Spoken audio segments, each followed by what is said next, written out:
नमस्कार दोस्तों, truth terror में आप सभी का स्वागत है। भारत दुनिया के सबसे प्राचीन और रहस्यमयी देशों में से एक है और समय समय पर यहाँ कई ऐसे रहस्य उजागर हुए हैं जिन्होंने पूरी दुनिया को हैरान कर दिया और वह आज भी दुनिया भर के वैज्ञानिकों के लिए एक पहेली बने हुए हैं। तो चलिए ट्रूथ टेरर के साथ इस रहस्यमयी सफर पर और जानते हैं भारत के कुछ ऐसे ही अनसुलझे रहस्यों के बारे में। Number 1, mystery of red rain. आज से लगभग 23 साल पहले साल 2001 में केरल के 2 जिलों कोट्टयम और इडुक्की में लाल रंग की बारिश हुई थी। यह बात है 25 जुलाई 2001 की, जब यहाँ के कुछ इलाकों में अचानक से तेज हवाएं चलने लगी, बादलों में से बिजलियां कड़कने लगी और अचानक से बादलों की तेज गड़गड़ाहट के साथ मूसलाधार बारिश शुरू हो गई। लेकिन जब यहाँ के लोगों ने इस बारिश के पानी को देखा तो उनके होश उड़ गए, क्योंकि बारिश का पानी बिल्कुल खून की तरह लाल रंग का था और बारिश का पानी कपड़ों पर भी खून की तरह पीले रंग के निशान छोड़ रहा था। लोग समझ रहे थे कि पोल्यूशन के कारण ऐसी बारिश हो रही है, लेकिन जब बाद में इस पानी के सैंपल को जांच के लिए CESS भेजा गया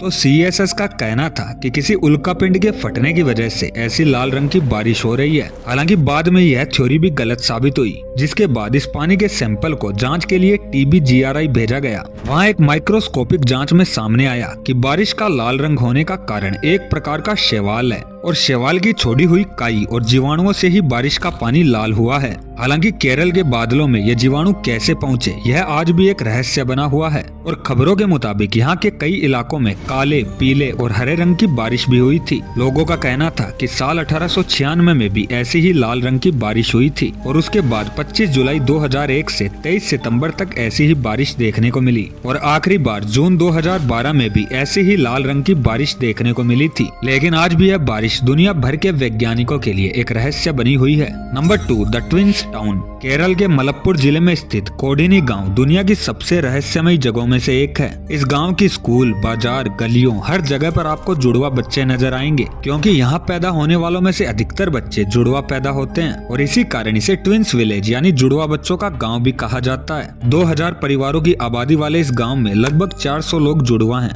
इस गांव में आपको नवजात बच्चे से लेकर 65 साल के बुजुर्ग तक हर कोई जुड़वा मिल जाएगा। यहाँ तक कि गांव की एक स्कूल में तो 80 जुड़वा बच्चे साथ में पढ़ते हैं। और सबसे हैरान करने वाली बात तो ये है कि अगर इस गांव की महिलाएं शादी करके किसी दूसरे गांव में भी चली जाती है तो भी उन्हें जुड़वा बच्चे होते हैं। कहते हैं 70 साल पहले गांव में पहली बार एक जुड़वा भाई बहन पैदा हुए थे और माना जाता है कि तभी से गांव में जुड़वा बच्चे पैदा होने का सिलसिला शुरू हो गया। और बात जब पूरी दुनिया में फैलने लगी तो अक्टूबर 2016 में भारत, लंदन और जर्मनी के साइंटिस्ट की एक टीम जांच करने के लिए कोडिनी गांव आई और जुड़वा बच्चों के DNA का अध्ययन करने के लिए उनके बाल और सलाइवा का सैंपल लिया। लेकिन इतनी रिसर्च के बाद भी जुड़वा बच्चे पैदा होने के रहस्य से पर्दा नहीं उठ पाया। वैज्ञानिकों का मानना है कि हो सकता है गाँव के वातावरण या पानी में कोई विशेष तत्व हो और उसके चलते ही गांव में जुड़वा बच्चे पैदा होते हों। हालांकि अभी तक किसी भी वजह को साबित करने के लिए वैज्ञानिकों के पास कोई पुख्ता प्रमाण नहीं है। और वहीं यहाँ के स्थानीय लोगों का मानना है कि उनके ऊपर देवता की विशेष कृपा है, जिसके चलते ही जुड़वा बच्चे पैदा होते हैं। लेकिन जहाँ एक तरफ पूरी दुनिया में 1000 में से 4 बच्चे जुड़वा पैदा होते हैं, वहीं दूसरी तरफ कोडिनी गाँव में 1000 में से 45 बच्चे ऐसे होते हैं जो जुड़वा पैदा होते हैं। और कोडिनी दुनिया में दूसरा सबसे ज्यादा जुड़वा बच्चों वाला गांव है। वहीं पहले नंबर पर नाइजीरिया का इग्बो ओरा गांव है, जहां हर 1000 बच्चों में से 145 बच्चे जुड़वा पैदा होते हैं। लेकिन आज तक कोई नहीं जान पाया कि आखिर ऐसा क्यों होता है और जुड़वा बच्चे पैदा होने का कारण आज भी एक रहस्य बना हुआ है। Number 3, bird suicide point. Assam के दीमा हासो जिले की पहाड़ी में स्थित एक छोटा सा गाँव है जतिंगा, जहाँ हर साल मानसून के अंत में एक अजीब घटना घटती है और हजारों पक्षी आत्महत्या कर लेते हैं। सूरज ढलने के बाद यहाँ हजारों की तादाद में पक्षी एक एक कर मरने लगते हैं।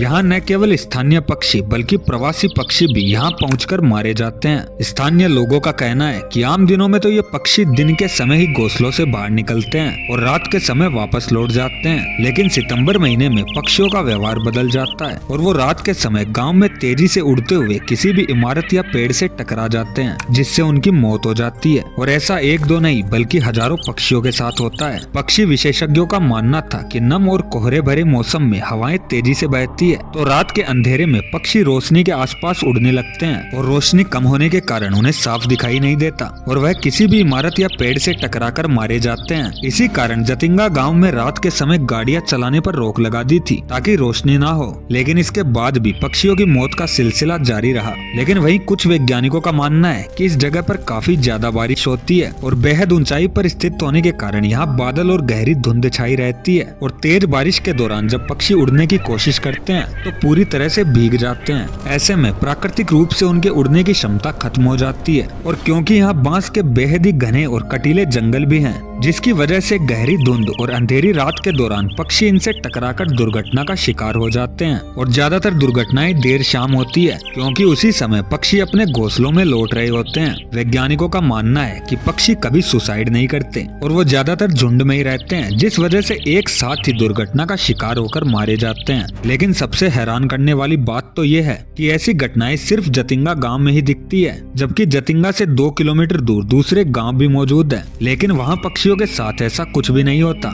ऐसे में गांव वाले इसके पीछे किसी रहस्यमय ताकत का हाथ मानते हैं। उनका मानना है कि इस दौरान यहाँ की हवाओं में कोई पारलौकिक ताकत आ जाती है जो यहाँ के पक्षियों से ऐसा करवाती है। उनका मानना है कि इस दौरान इंसानी आबादी का भी बाहर निकलना खतरनाक हो सकता है। इसीलिए सितंबर-अक्टूबर के दौरान जतिंगा गांव शाम के समय एकदम सुनसान हो जाता है। कहते हैं कि पक्षियों की आत्महत्या का सिलसिला 1910 से ही चल रहा है, लेकिन बाहरी दुनिया को ये बात 1957 में पता चली थी, जब साल 1957 में पक्षी वैज्ञानिक ईपी गी अपने किसी काम से जतिंगा आए हुए थे। उस दौरान उन्होंने खुद इस घटना को देखा और इसका जिक्र अपनी किताब दी वाइल्ड लाइफ ऑफ इंडिया में किया, जिसके बाद से ही देश विदेश के कई वैज्ञानिक इस घटना पर रिसर्च करने लगे। लेकिन आज तक कोई नहीं जान पाया कि आखिर इसके पीछे क्या रहस्य छुपा है। तो दोस्तों, आपको क्या लगता है कि आखिर क्या कारण है कि यहाँ आते ही पक्षी आत्महत्या कर लेते हैं? हमें अपनी राय कमेंट सेक्शन में जरूर बताएं। और अगर आपको ये वीडियो अच्छा लगा तो वीडियो को लाइक और चैनल को सब्सक्राइब करना ना भूलें।